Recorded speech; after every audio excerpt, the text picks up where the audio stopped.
Okay, hi. Hello, welcome once again, everyone who is joining in for this very engaging session that we have planned today. I mean, both Bhakti and me, when we went to NAPSA, we had certain people on our list, and we said, okay, these are the kind of people that we would love to meet and talk about TOC, and the Pie was in the top of those top 5, 7 people that we wanted to meet, and thankfully, I was able to make a connect with Claire. I met her in the conference hall, and we just took it off from there. And I was very, very impressed with what Pi is doing. And we all know Pi, but Pi is into so many things. We'll say, okay, the Pi, okay, we know it's a media site. It gets a lot of, it gets good stories covered from the world of international education. But, how is it relevant to us in India? I mean, TOC, I spoke with Claire that day. I mean, the Outreach Collective is a very young not-for-profit association. And I had stars in my eyes when I told her, we are like NAFSA, trying to build NAFSA in India, and she said, okay, wow, that is something interesting. I showed her the brochure, and I said, this is what we are trying to do, and she could spot a few people. Namita Mehta, if she's here on the call, I mean, she said, Namita, yeah, we know Namita, and Namita is she was our she was on our advisory board in the first year. Now she is a member with us in the TOC and one of our staunchest supporter. So that's how this conversation came to being. I mean, the Pi is growing, and they are also planning a lot of things globally, which includes India. I mean, their engagement in India is on the rise. We'll be talking about that also later. But yeah, I mean, it's such a moment where I feel that as we mentioned on our WhatsApp group, we were trying to achieve certain goals when we were at NAPSA, and the Pi, and to meet them was one of those. So I'm so happy that I have both Claire and Amy, the co-founders of the Pi, who were gracious enough to accept our invite to come and speak with all of us and be a part of the TOC magic that we call. Uh, I spoke with Claire, but Amy, just for your reference, I mean, now the Outreach Collective has about 265 members.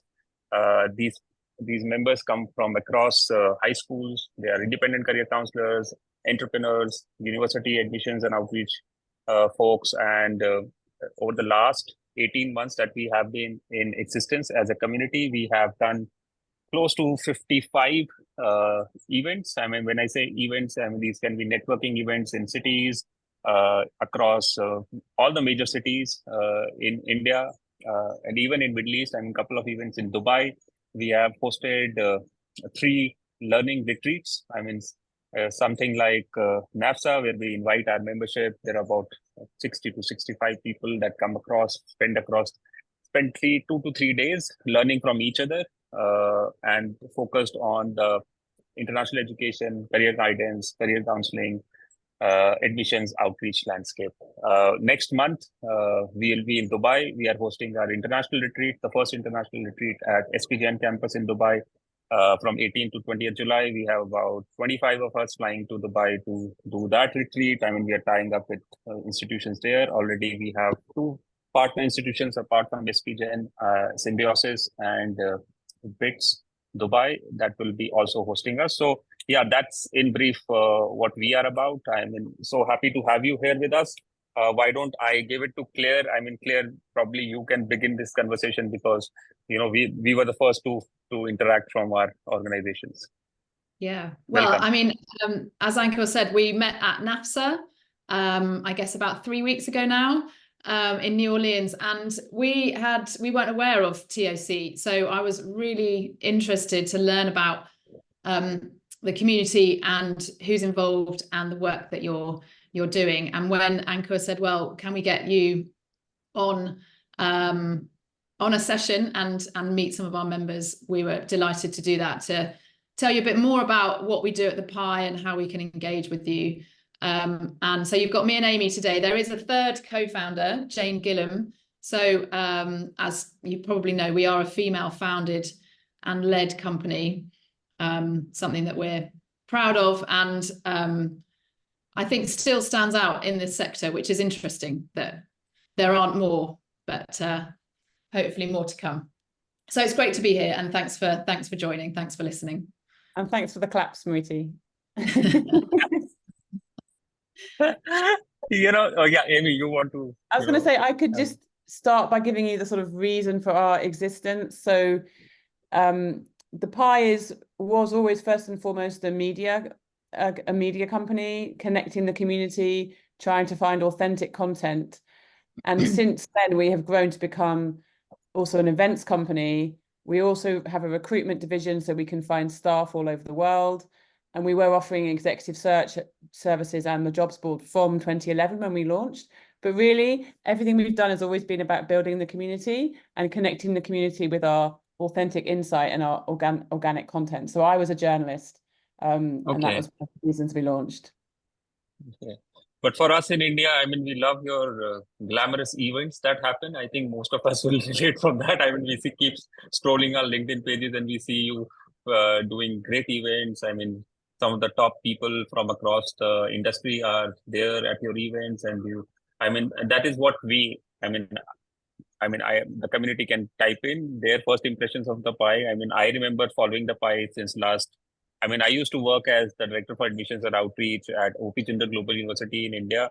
And before that with Ashoka University, I used to head their international outreach for almost 3.5 years. And at that point of time, when I used to travel for Ashoka and OP Jindal, and I used to, always keep a note of what are the conferences that I would want to go to. I mean, IACAC, International ACAC and NAFSA and all this. I mean, the Pie was always on the list, but it never transpired that I could reach your events. But I'm hoping that will change now. But yeah, so that's the first impression that I had of the Pie, and so good to know that now you are into so many things. I mean, you will speak about that, but apart from events, you are into recruitment space. I mean, helping universities recruit talent, and apart from that, definitely the media part of Pie you cover. I think you are the only organization that covers international education in such an exhaustive manner across the world. I mean, bringing in different perspective, having, I don't think any other website does that. I mean, having country specific focused articles and news coming out for international education per se. So we are very, very happy to have you here with us. So, just a story. I mean, you said there are 3 co-founders. So how did you 3 come together? You said you were working in media, and then just a little bit about the origins of the Pie and the idea of how 3 women came together. I mean, that's an important part also. Claire, you can tell this one. I've heard you say it well before. Well, I'll talk about how we knew each other to start with. So Amy and Jane were colleagues, so they were working at the same organization back in our 20s, so in the 2000s, showing our age now. So Amy was the editor of a trade magazine for language schools and language travel agents. And Jane was sales manager of events that they used to organize. And I used to work for a language school. That was my first job in the sector, and then at a university in international marketing. And I used to attend the events that their organization organized. So we met each other as, I guess, I was a client, and then Amy and Jane were colleagues. And so that's where the relationship started. Wonderful. And in terms of the origins of the Pie, as Amy said, Amy has to take credit because the idea was Amy's and the name was Amy's. But recognize a gap in the media space in the international education world. And that there wasn't a global media brand that covered the whole of the sector. And that's all the different elements of the sector. So higher ed, schools, language, agents, ed tech, which I guess wasn't a big thing back then, but it was emerging, policy, etc.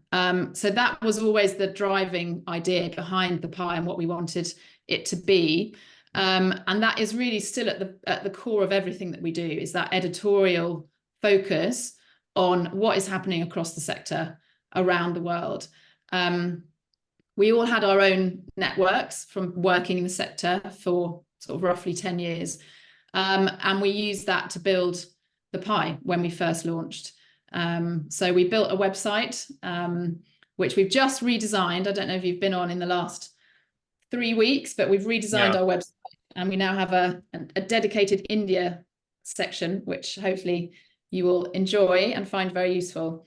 So we launched with our news site with a weekly newsletter, which is still published every Friday with a summary of the top stories and jobs from that week. And as Amy said, our recruitment division executive search. I would just add, it was actually going to NAFSA that probably helped inspire the idea. The first time I went to NAFSA, I just could not believe the scale and how many different organizations from all over the world were all really focused on, actually at the time, the US study abroad sector, which is actually still a smaller piece of the bigger scale of international students looking for exchange opportunities or international mobility. So yeah, NAFSA was definitely helped in the inspiration as well.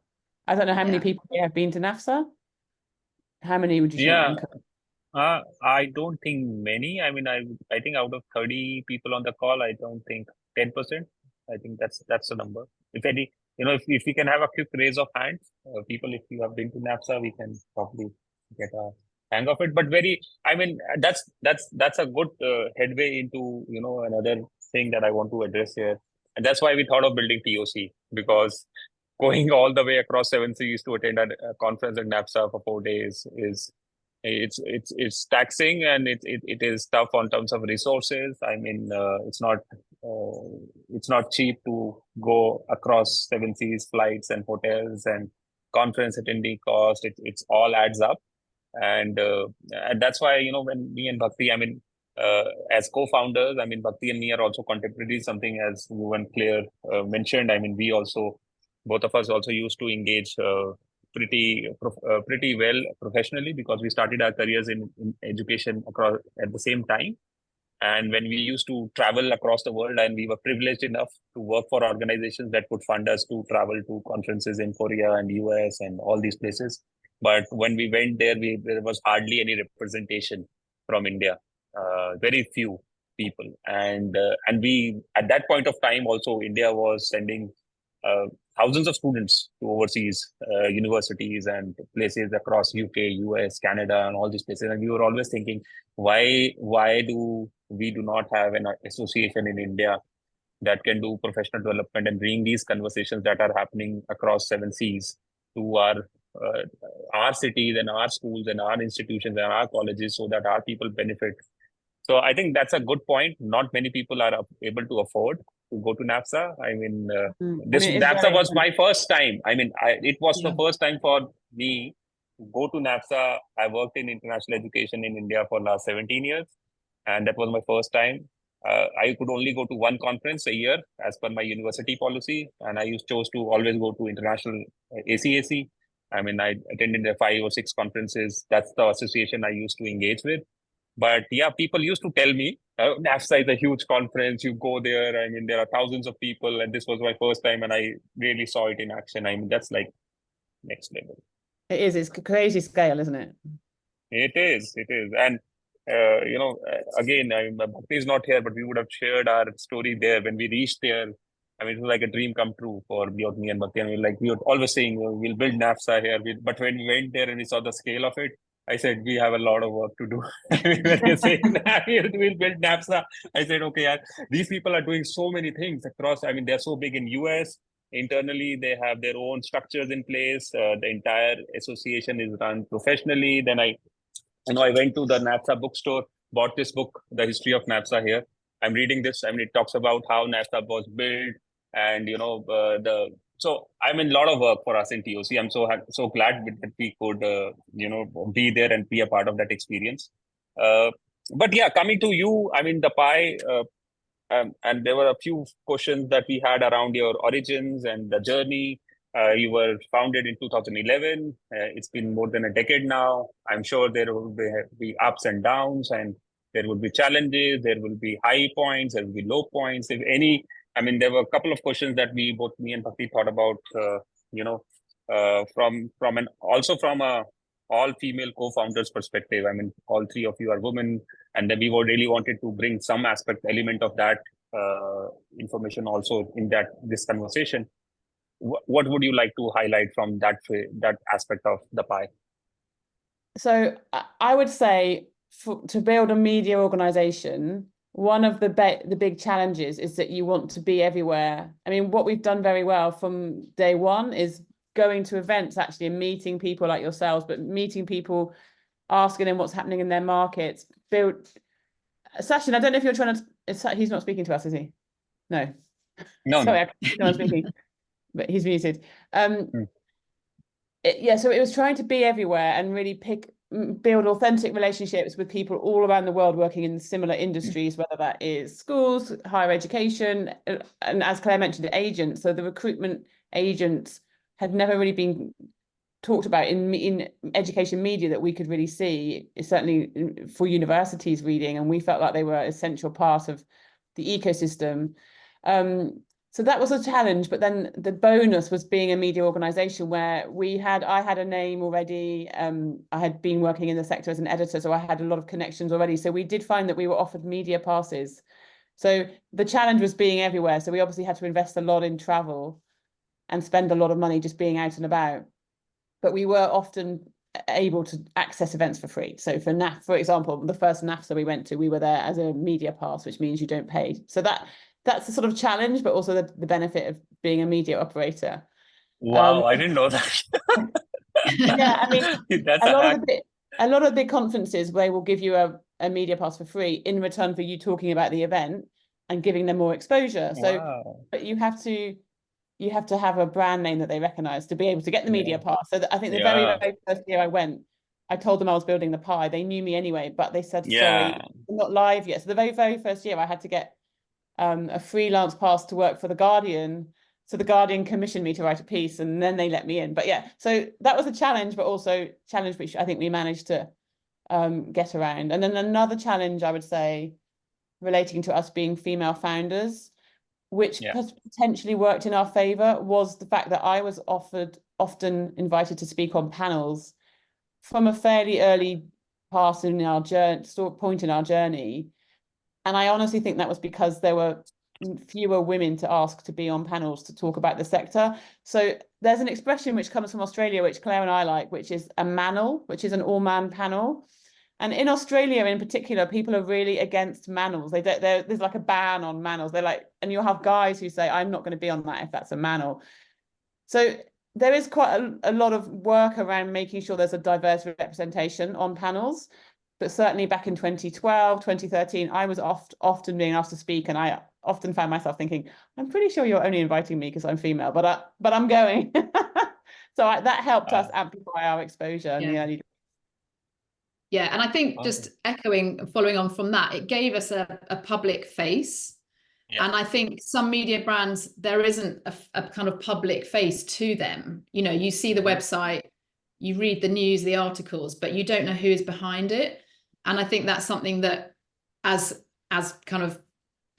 people, you know, we like talking to people. We've been out there and we've networked as much as we can over the last 13 years.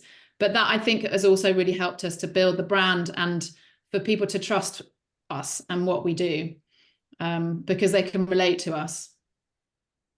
Absolutely. And that is so true. I mean, Claire, that's a very important thing that you mentioned. I mean, the Pie has a face and all of you are seen and trusted. And I think that, and when Amy was mentioning the initial few years, she used to get invited to panels and NAFSA.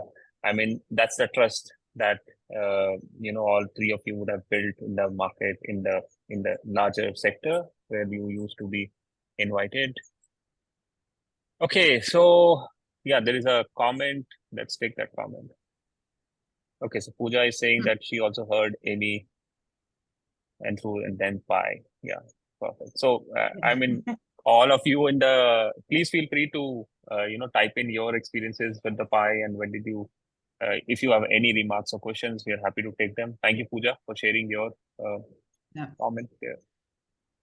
I was just going to say, I just want to say one thing, Anko, about building our team, because that's been obviously a key element of where we are today. Is, you know, you had us as founders and we had a vision about what we wanted to build and what we wanted to achieve. But then obviously there's only so much that 3 people could do. So very early, I mean, we hired a first journalist, was our first employee on the team, who was writing our content alongside Amy. But finding people who could buy into our vision, I suppose, was a challenge, but also a great opportunity. And I think we feel that we've been very lucky with people that have worked and continue to work for us, and that they are, they have become also public faces in the sector, in their own rights, and then being affiliated with the Pie. So that has also then enabled us to expand our reach and our network.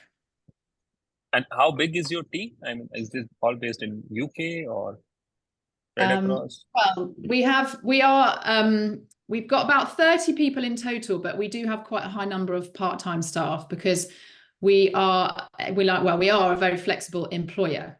And when we set the Pie up, the three of us had young children, and before remote working was a thing, everyone could work from home 2 days a week. So back in 2011, that was where we started. So when COVID hit, we were doing it already and it was no problem for us. But so most of our team are in the UK. We have people also overseas, so in Boston, in the US, actually someone in India who is writing for us. We have someone in Australia, Denmark, Lisbon, France. Okay, across the world. Yeah, somebody wants to apply for a job with you guys. Yeah. Oh, right. Message us on LinkedIn. Yeah. We'd love to hear you from already you. have an applicant in the chat box. Yeah, we're always interested to hear from people who are keen to work. Yeah, and as per our conversation, you are looking at India as the next growth market for you. I mean, and what took you so long to come to India? I mean, why were you not in India before? Yeah, I mean, that's one question. That's the question, Ankur. Yeah. Yeah. Yeah, I guess because even though we have nearly 30 people, as Claire mentioned, a lot of them have families and are working not full time. And I think it was really bandwidth. So India is and has been for a long time our third biggest market for readership. So that means a lot of the community engaging in the Pie is based in India. I think it's UK, US, and then India. So yeah, it's a very good question. But we're very excited to be doing our first sort of toes in the water event in Mumbai in July, which Claire probably told you about. Yeah. And then that is really just a prelude to us considering doing something else next year. So it's been a long time coming, but you're right. It's a good question to ask. We should have probably done something sooner. It's really just bandwidth because we became very involved with our event. We have a 2-day conference in London in March. We run an event in Australia and we run an event in the US. And then we also run the Pioneer Awards in September. So I guess it was just about how we fit in. We had to keep expanding the events team, which Claire leads and runs, but we had to keep expanding it, didn't we, Claire? So you didn't have a heart attack. Indeed. Yeah, quite a lot of work, as those of you who are working in events, quite a lot of detail to put together when planning an event. So as Amy said, we've got an annual schedule now of 3 Pie Live conferences. So we're about to go to Gold Coast at the end of July as our next one for Asia Pacific region. So if any of you can get there, we'd love to have you. And we're always looking at the next venue. And India is a very exciting opportunity, I think. So Amy and I are going to be in Mumbai for 2 days only, 26th of July, for a kind of mini event that we're running. And then we're excited to see what comes next.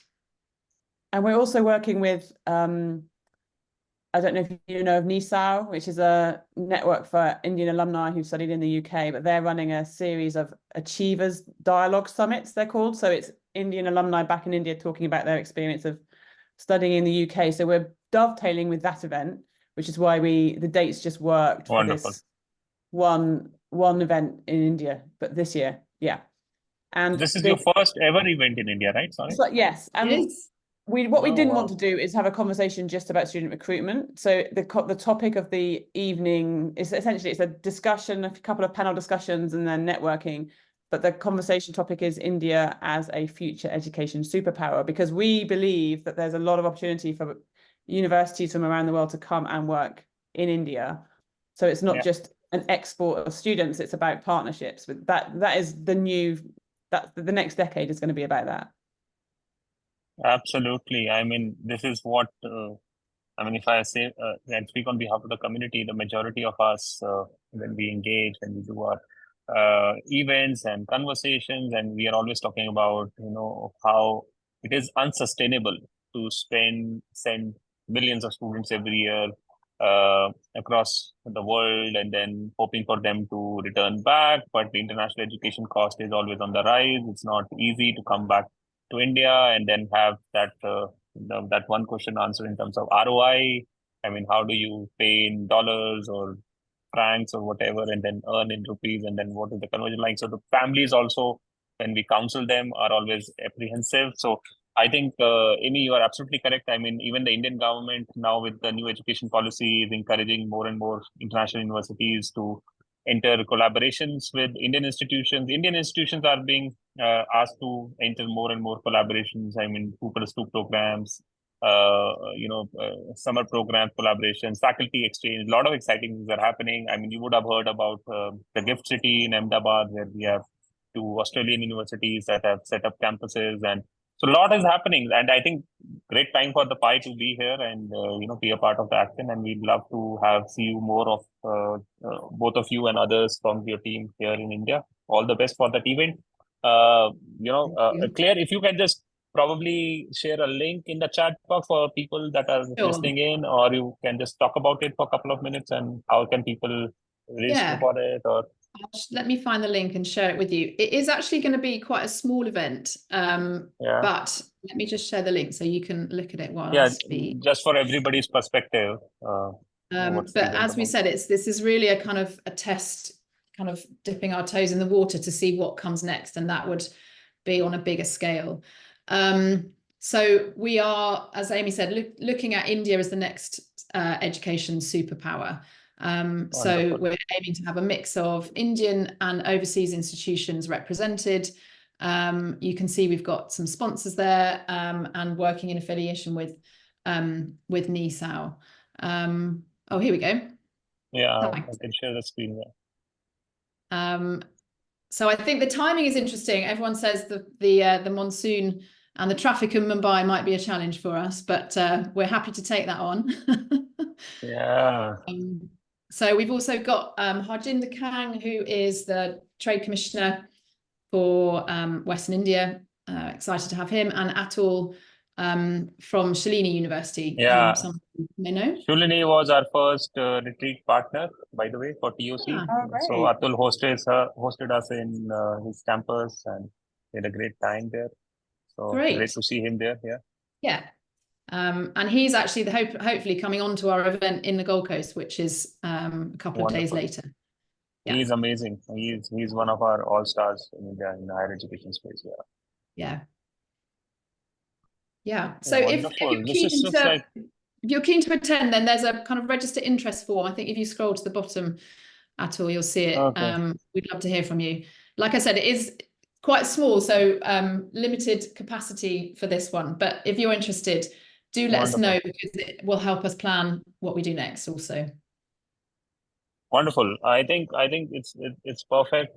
It looks like a close-knitted event. I saw a capacity of 40 people you had mentioned on your website. So, but we are happy that you are starting here, even if at a small level. I think the bigger things will follow. So welcome to Mumbai. But dates. I mean, fingers crossed. July, Mumbai, monsoon, and 26th July, I think, if I'm not mistaken, was a day when Bombay also flooded a few years back. Someone told me it's actually the 23rd, perhaps, this year, which is going to be the big heavy rain. But it's pretty close. Close, July is always close in Mumbai. I mean, because monsoon is really heavy in that part of India. So all the very best. I hope the rain gods are kind on you, and our wishes and blessings are with you. Thank you. Should we take that? I've just seen a couple of questions in the chat. Yeah, please go ahead. Please go ahead. And please, people, you want to ask Amy and Claire any questions, please, you can raise hand and we can unmute yourself and ask the question. But meanwhile, Claire, you can take the questions in the chat if you want to. Well, if we start with Pooja's, I guess, which is the first one. What would you attribute your popularity to? There are various news sources. How have you been able to establish yourself? What do you think you did differently?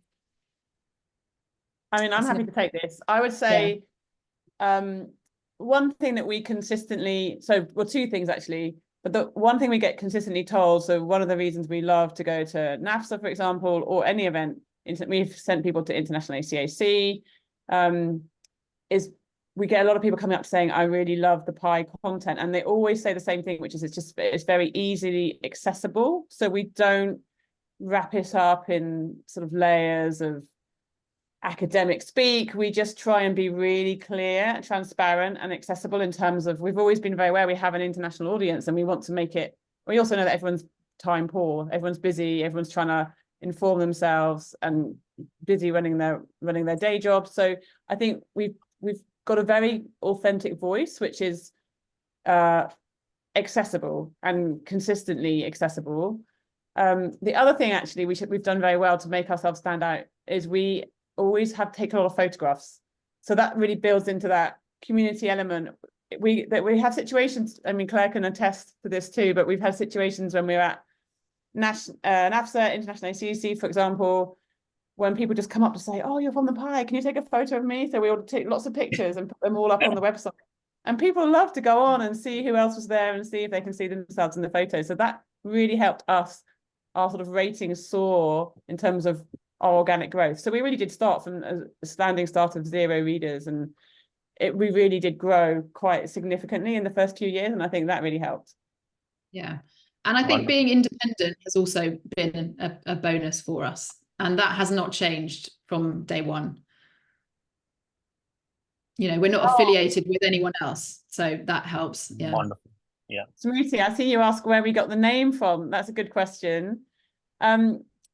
Spent a long time trying to come up with a good name, and I was actually road testing a lot of names with my 2 brothers. I'm a triplet, and they were very supportive of my idea, and I kept giving them names and they kept saying no. And then I really tried to come up with a strap line which covered everyone who we were trying to write for. So I ended up coming up with professionals in international education, because I was like, that's who this is for. Anyone who's working in international education in any realm or guise, that's who we want to engage with our site. So then I came up with professionals in international education, PIE, and I said, what about the Pie? And they were like, that's it. It just sticks in the brain, doesn't it? Yeah, it does. Now that you have spoken about it. And it took me a year to realize that someone pointed out my surname is Baker. They were like, oh, so you baked the pie. That's a good one, yeah. I hadn't even seen the connection. I love it, yeah. Oh, wonderful. Okay, we can take the next question. Lots of questions now. So, yeah. Ruchika, and I said that Ruchika, right. Yeah. Are we planning to expand our presence so we can cover more ground? Yeah, so we have recently engaged with Abhishek Nair, who is writing for us from India. But as you say, there is so much to cover. We would encourage you to stay connected with us. So if you have interesting things happening either at your organization or that you're hearing about the market, then do share that with us. We also, on our website, I'll share the link with you, but we have a new voices section, which is dedicated to sharing other voices from the sector beyond our own editorial team. And if you're keen to write something for that, we'd love to hear from you. So let me just pull up that link and you can see what I'm talking about. I have to share Abhishek's email as well. So he is full-time working for Mumbai, and that was just this year. So yeah, he's also someone to reach out to with any ideas for stories. There we go. So that's the page, the voices page. And I'm going to share, if you get in touch with editorial@thepienews.com. And, you know, if there's so much growth opportunity, and we're always looking at scaling the business and getting more voices and more content. So it may well be that we add to that. We add to Abhishek. Wonderful. And I'm sure you will. And Hardik, I can see you asking, how do you manage sponsored content versus editorial content? I mean, we basically disclose any content which is sponsored. It's very clearly signposted as sponsored content, but they can still be very successful. So some of our clients really enjoy working with us to position themselves as thought leaders through an op-ed, which would be sponsored, and we would always disclose that.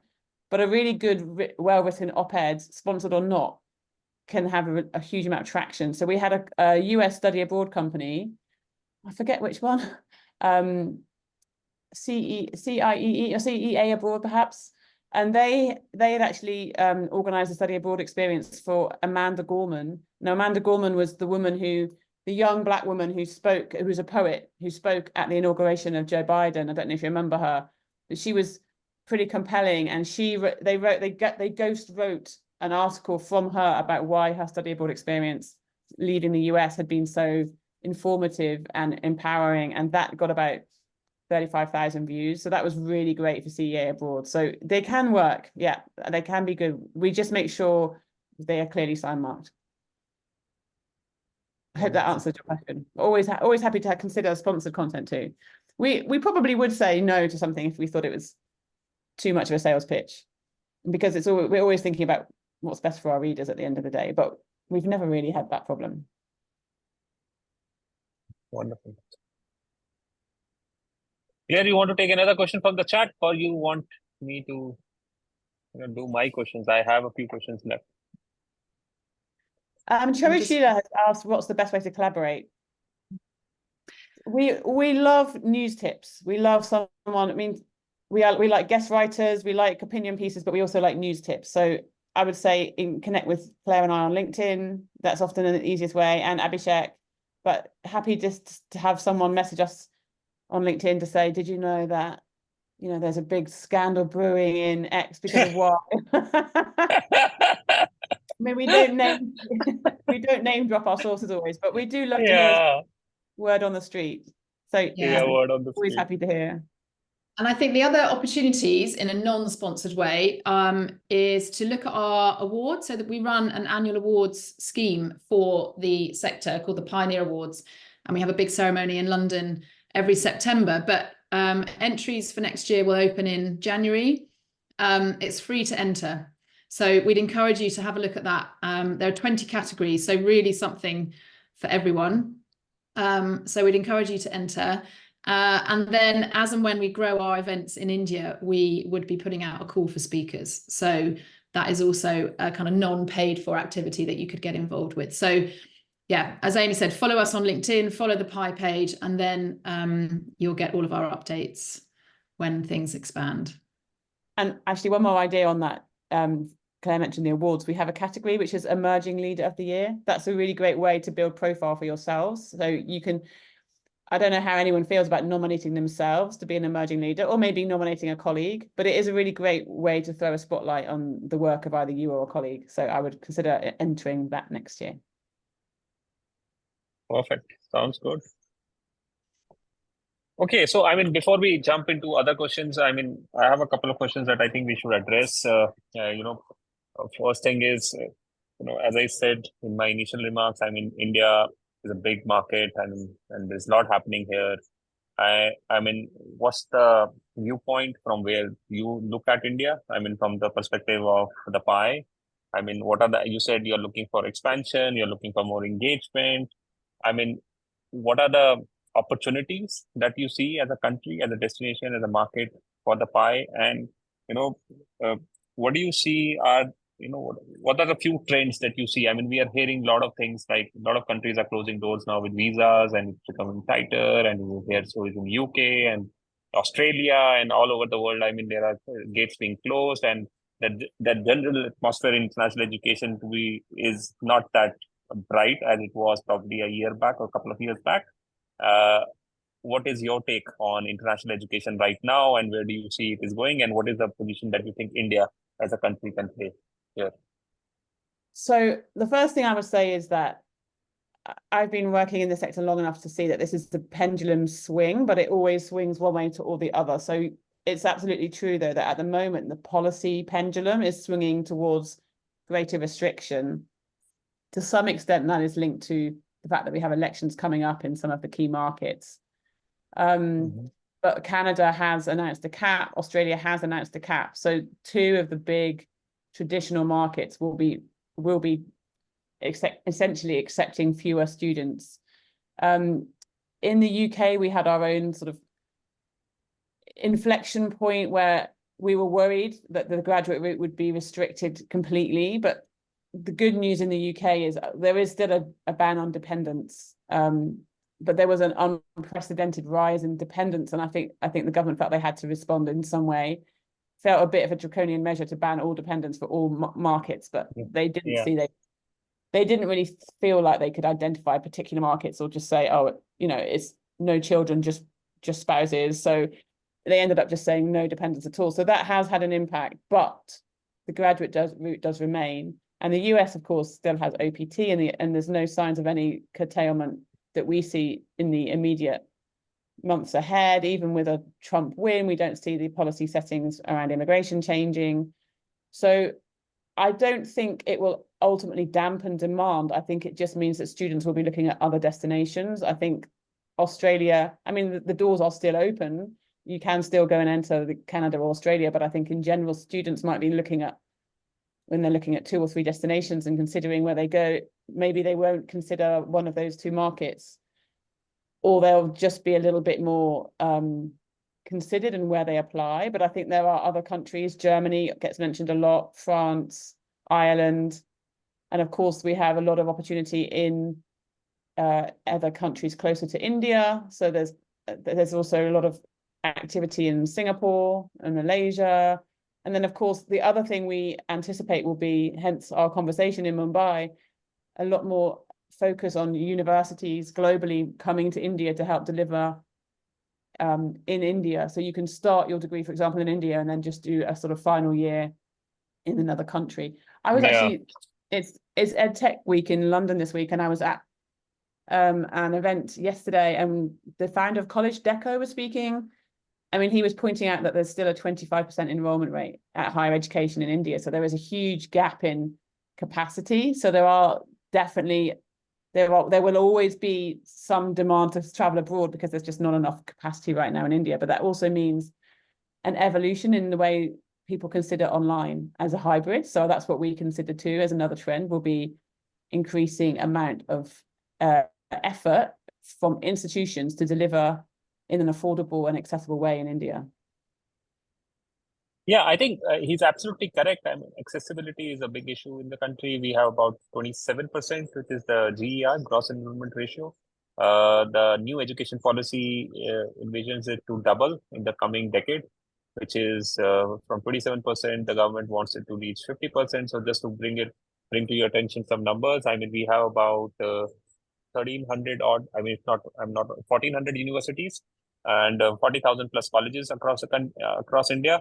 And majorly the top colleges, let's say IITs for engineering, medical colleges, people prefer going to government universities, public universities, and the competition there is intense. I mean, every year, for example, I'm sure you know that, I mean, for IITs, we get 1 million students applying to get into an IIT.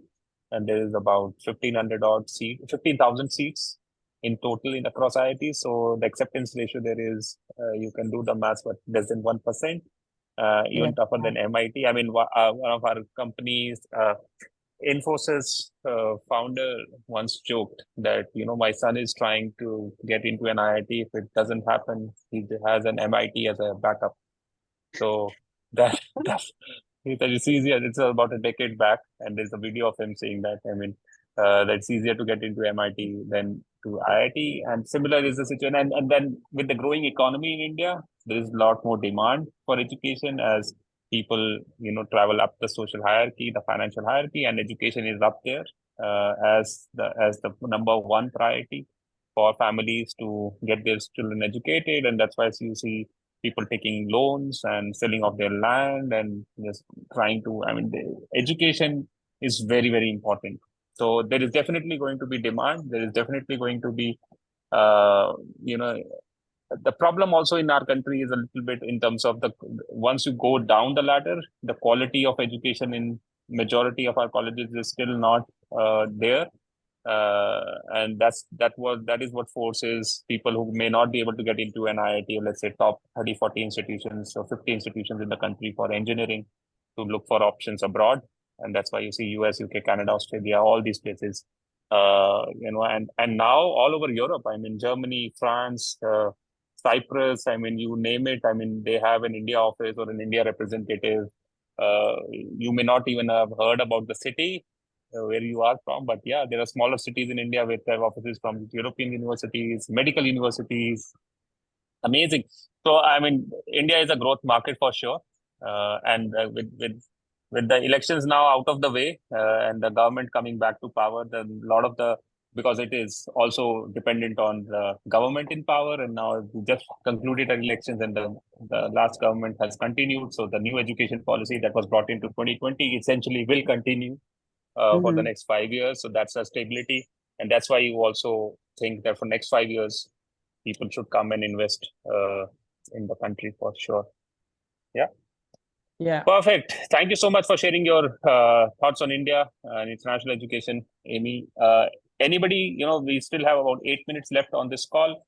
Anybody would like to chime in with their comment for Amy or Claire, or any questions, please type in or raise your hand. We'd love to take it. Yeah.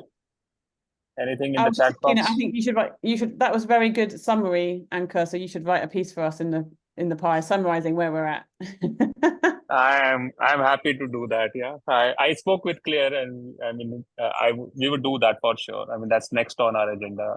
Because I think a lot of the stories that are happening in this country, and that's why we are so happy that you're coming to India, because we wanted to have a global brand like the Pie covering India more closely. And now Claire told me about the India focus section on the website, and you have a person on the ground here who is covering India. I mean, great. So I'm sure there is more coverage that will follow, because we strongly believe as TOC also that a lot of the stories India is not understood that well in the West.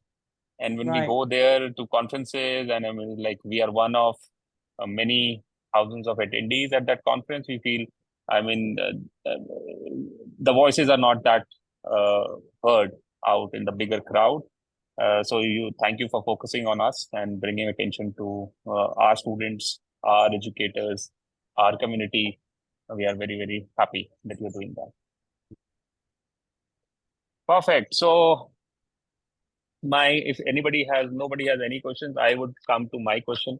As a young organization, as a co-founder, with the person with the responsibility of building TOC along with Bhakti and about 300 of us who are here on this call. I mean, all of us are trying to do something very unique. I mean, what will be your advice? I mean, you have been there, done that. I mean, more than a decade in existence. I mean, and when we say we want to build NAFSA and we want to do these great things, what would be your personal advice to, let's say, both me and Bhakti and the community at large? I mean, we can start with either Amy or Claire. We'd love to hear from your personal point of view. I mean, you have been there, done that. What would you suggest we should be focusing on? What is it that we should be doing in the first few years of setting up the outreach collective?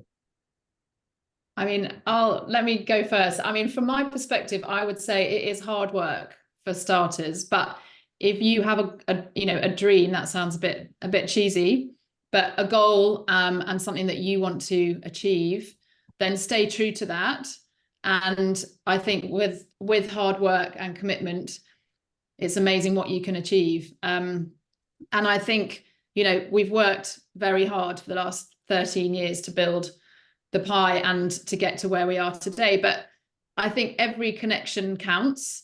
And I think it's easy to think, oh, we've got to grow this enormous scale. But I think to get there, at the beginning, it's a one-to-one connection. And then from that, your community will continue to grow. So I would say, don't forget the importance of each conversation that you have with each person. Thank you so much. Thank you so much. That is a wonderful piece of advice, Claire. Thank you. Yeah, I guess I would just echo that. I think that's a really good point. I remember in the early days saying, just met someone who loves the Pie and I've never even met them before, but they're a reader. So it was definitely grassroots growth from the beginning. And then embrace digital technology. I mean, we've always worked with people in different locations and often with sort of family commitments around. So we actually use Slack. I don't know if people work on Slack. I'm sure there are other similar software options, but digital technology really can help everyone just work more efficiently and connect virtually. Yeah. And one final point for me, I would say, just try things. So don't wait for things to be in your mind 100% perfect, because you won't get there and you won't do it. So just if you think, oh, that's good enough, then go for it. That's a wonderful piece of advice. Absolutely. Thank you so much. Smriti, you want to chime in? Please do that. Yeah, just although Claire already answered half the question, so the half the question is left. She already just said that, if there's something in your mind, don't wait it for going it to be the level of perfection. But Claire, just because you started, was it something which was before time when you guys started? And if it was before time, then how was it to sustain and take it further from there? That was my question, actually. I don't know if I understand the question, actually. Sorry, can you just... Oh, Smriti, yeah, you want to... Yeah, sure. So I wanted to ask you that when you and Amy were working about the idea of the pie, was it before time, like as in when other people were doing some other ventures? Was it before, like, or a very fresh idea? And if it is yes, it was a very fresh idea, no one else was doing it, how difficult or how easy it was for you to navigate through it? Yeah. Okay. Yeah, I think it was a fresh idea. We'd seen this gap in the market and decided to go for it. And obviously that came with some big risks, personally, for our families, financially, all those sorts of things at the beginning. But I think the three of us felt like we had something and we could really try and make it work. And obviously when you start something, you have no idea how it's going to end up. And I think we've always been, we've kind of reflected on where we've got to at different stages and then moved forward from that point. But the beginning years were, massively challenging, but also very, very rewarding. Amy might like to... So we built up, it was very rewarding because we were always growing our readership, but there is a challenge when you run a media organization in terms of how you get financial reward from the size of your media organization. So that there's always a lag between building up your readership and then being able to say to an advertiser, we've got 200,000 readers a month, which is what we have now, or over 1 million a year. So once you've got to that scale, then an advertiser or client will say, I want to work with you. I want to run a targeted webinar to reach your audience. I want to come to your events. But we didn't run events. We didn't launch events until, when did we launch the awards, Claire? 2016, so maybe? 2017 was the awards, yeah. So that's like 5 or 6 years before you run events, which are a great way of finally realizing the value of the community you've built. But yeah, there's a real lag there, so that you have to stay true to your beliefs. And I guess we found it very rewarding to then go to events and have people saying, we love what you do. But there was definitely, for the first few years, just a lot of hard work into building up our reputation and our reach, which we then turned into a more successful commercial model, I guess, in terms of running events. And now we absolutely love running events. I'm very excited to come to India. Wonderful. We are also excited to have you here with us in India. Thank you. That's about the time we had. We had a fun conversation, insightful conversation. Personally, for me, I learned a lot. From speaking to both of you. Thank you, both Amy and Claire, for being here, spending time with us as a community. Thank you to all our community members for engaging with both of them. And, I hope this conversation was also fruitful for all of you that were here for the last 60 minutes with us. Amy and Claire, a pleasure. We wish you all the very best for your plans across the globe, especially in India. As I said, may the rain gods be with you in Mumbai. You have a great event, and probably some of us may be even able to join you in person. Let's see where it goes, but I'm sure good things will start happening from 26th of July, and we'll have seen more and more of you in our cities in India, and helping our students navigate international education and bringing out true, authentic stories from this part of the world on a more regular basis. Thank you from both Bhakti and me. Unfortunately, Bhakti just messaged me on WhatsApp. She just landed. She was not able to make it, but nonetheless, amazing. And we hope to see you again very soon. Thank you. Thank you, everyone. Bye-bye. Thank you so much. Thanks for having us. Thank you. Thank you. Bye-bye. Bye. Bye.